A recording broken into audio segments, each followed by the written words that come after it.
कुरुक्षेत्र के युद्ध स्थल में सैन्य निरीक्षण।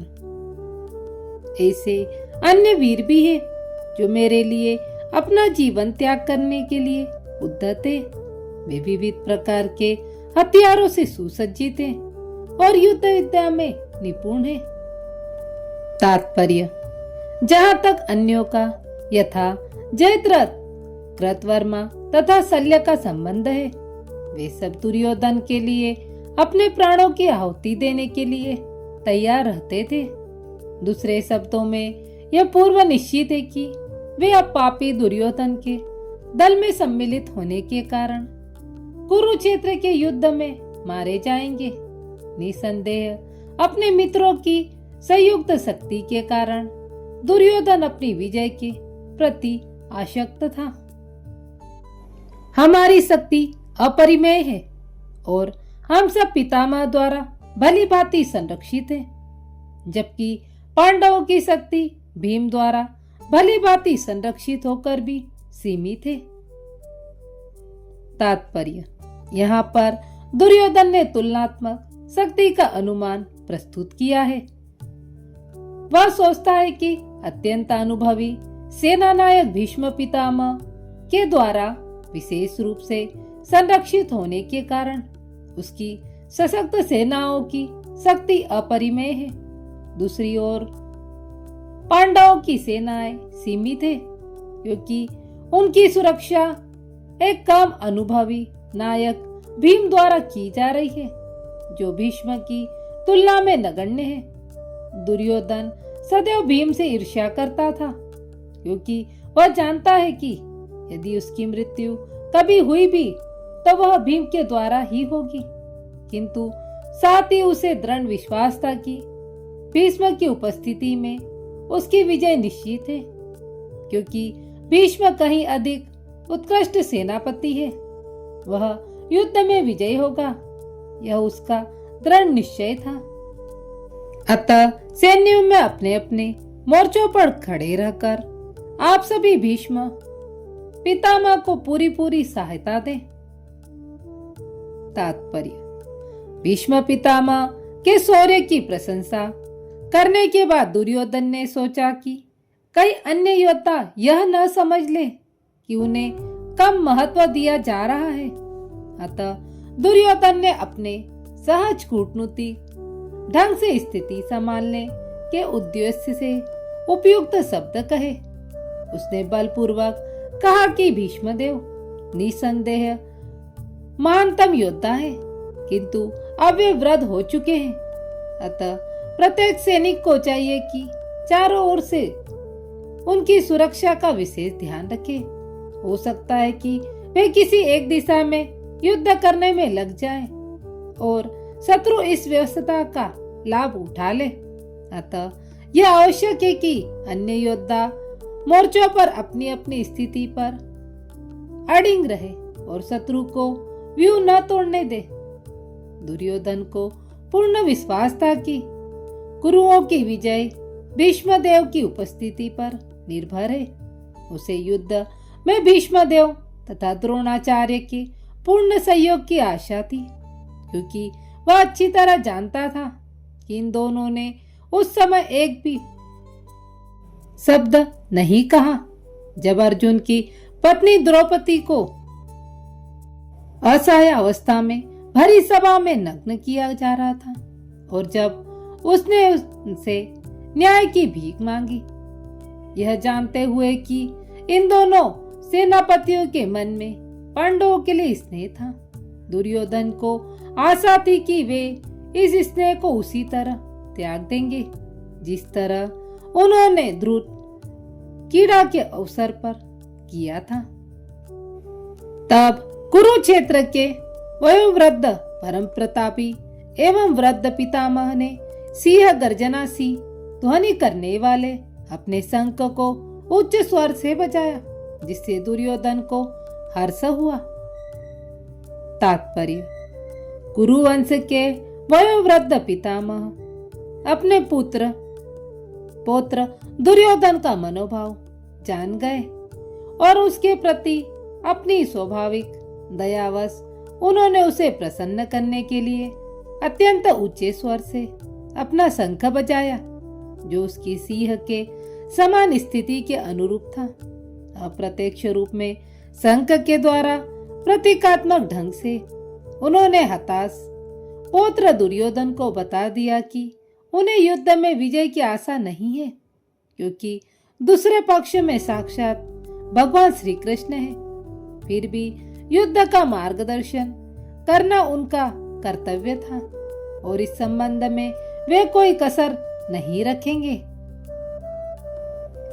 तत्पश्चात शंख, नगाड़े, बिगुल, तुरही तथा सिंह सहसा एक साथ बज उठे। वह समवेत स्वर अत्यंत कोलाहलपूर्ण था। दूसरी ओर से श्वेत घोड़ों द्वारा खींचे जाने वाले विशाल रथ पर आसीन कृष्ण तथा अर्जुन ने अपने अपने दिव्य शंख बजाए। तात्पर्य: भीष्मदेव द्वारा बजाए गए शंख की तुलना में कृष्ण तथा अर्जुन के शंखों को दिव्य कहा गया है। दिव्य शंखों के नाद से यह सूचित हो रहा था कि दूसरे पक्ष की विजय की कोई आस न थी, क्योंकि कृष्ण पांडवों के पक्ष में थे। जयस्तु पांडुपुत्राणाम एषा पक्षे जनार्दन। जय सदा पांडु के पुत्र जैसो की होती है, क्योंकि भगवान कृष्ण उनके साथ हैं और जहाँ जहाँ भगवान विद्यमान है वहीं वहीं लक्ष्मी भी रहती है, क्योंकि वे अपने पति के बिना नहीं रह सकती। अतः जैसा कि विष्णु यह भगवान कृष्ण के शंख द्वारा उत्पन्न दिव्य ध्वनि से सूचित हो रहा था, विजय तथा श्री दोनों ही अर्जुन की प्रतीक्षा कर रही थी।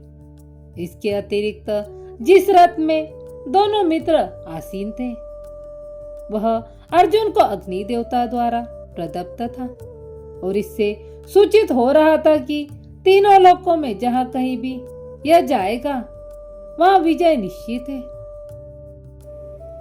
भगवान कृष्ण ने अपना पाचन्य शंख बजाया, अर्जुन ने देवदत्त शंख तथा अति भोजी एवं अति मानवीय कार्य करने वाले भीम ने प्रोण नामक भयंकर शंख बजाया। तात्पर्य: इस श्लोक में भगवान कृष्ण को हर्षिकेश कहा गया है, क्योंकि वे ही समस्त इंद्रियों के स्वामी हैं। सारे जीव उनके भिन्नांश हैं, अतः जीवों की इंद्रियां भी उनकी इंद्रियों के अंश हैं।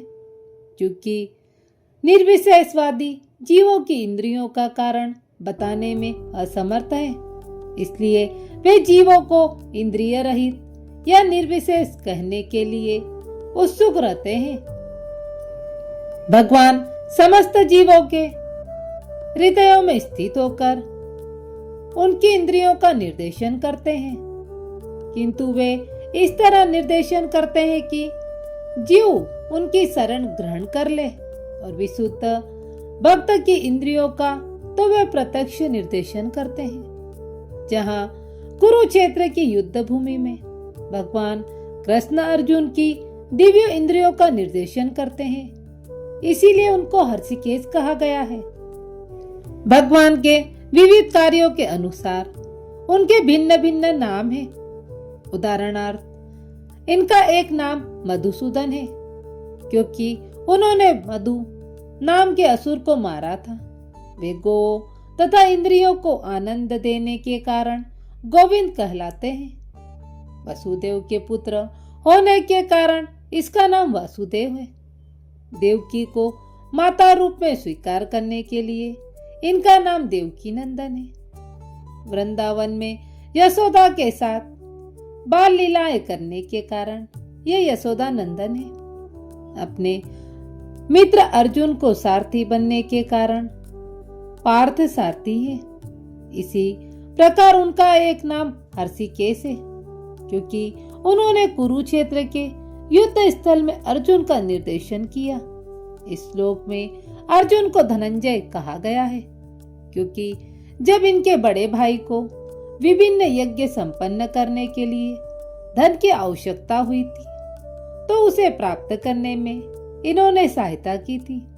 इसी प्रकार भीम वृकोदर कहलाते हैं, क्योंकि जैसे वे अधिक खाते हैं उसी प्रकार वे अति मानवीय कार्य करने वाले हैं, जैसे हिडिंबासुर का वध। अतः पांडवों के पक्ष में श्री कृष्ण इत्यादि विभिन्न व्यक्तियों द्वारा विशेष प्रकार के शंखों को बजाया जाना युद्ध करने वाले सैनिकों के लिए अत्यंत प्रेरणादायक था। विपक्ष में ऐसा कुछ न था, न तो परम निदेशक भगवान कृष्ण थे, न ही भाग्य की देवी श्री थी। अतः युद्ध में उनकी पराजय पूर्व निश्चित थी। शंखों की ध्वनि मानो यही संदेश दे रही थी। हे राजन, कुंती पुत्र राजा युधिष्ठिर ने अपना अंत विजय नामक शंख बजाया तथा नकुल और सहदेव ने सुघोष एवं मणिपुष्पक शंख बजाए। महान धनुर्धर काशीराज, परम योद्धा शिखंडी, धृष्टद्युम्न, विराट अजय, सात्विक द्रुपद, द्रौपदी के पुत्र तथा सुभद्रा के महाबाहुपुत्र आदि सबों ने अपने अपने शंख बजाए।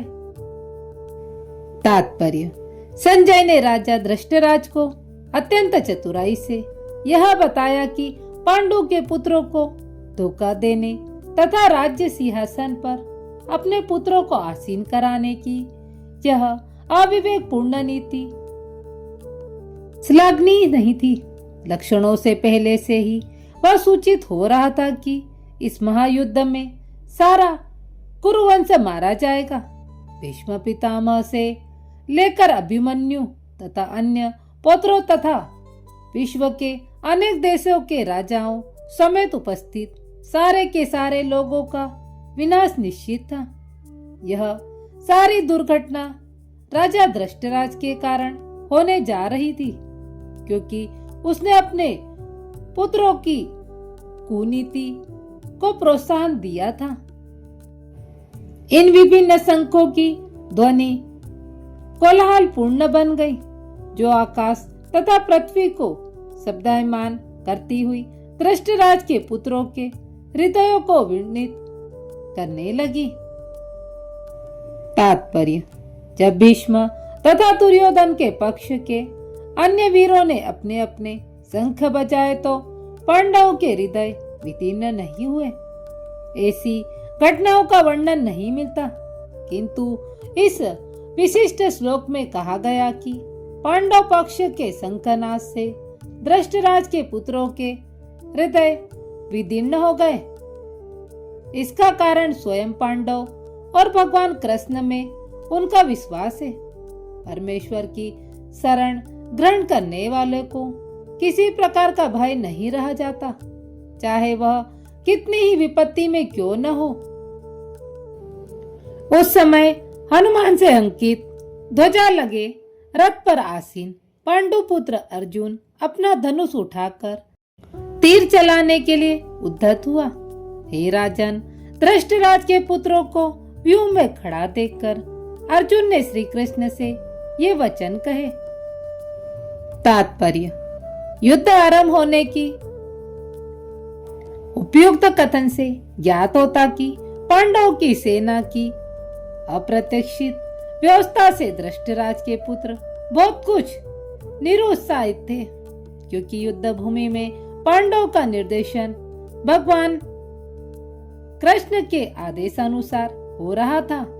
अर्जुन की ध्वजा पर हनुमान का चिन्ह भी विजय का सूचक है, क्योंकि हनुमान ने राम तथा रावण युद्ध में राम की सहायता की थी, जिससे राम विजयी हुए थे। इस समय अर्जुन की सहायता के लिए उनके रथ पर राम तथा हनुमान उपस्थित थे। भगवान कृष्ण साक्षात राम थे। जहाँ भी राम रहते हैं वहाँ उनका नित्य सेवक हनुमान होता है तथा उनकी नित्य संगिनी वैभव की देवी सीता उपस्थित रहती है। अतः अर्जुन के किसी भी शत्रु से भय का कोई कारण नहीं था। इससे भी अधिक इंद्रियों के स्वामी भगवान कृष्ण निर्देश देने के लिए साक्षात उपस्थित थे। इस प्रकार अर्जुन को युद्ध के मामले में सारा सत्य परामर्श प्राप्त था। ऐसी स्थितियों में जिनकी व्यवस्था भगवान के अपने साक्षात भक्त के लिए की थी, निश्चित विजय के लक्षण स्पष्ट थे।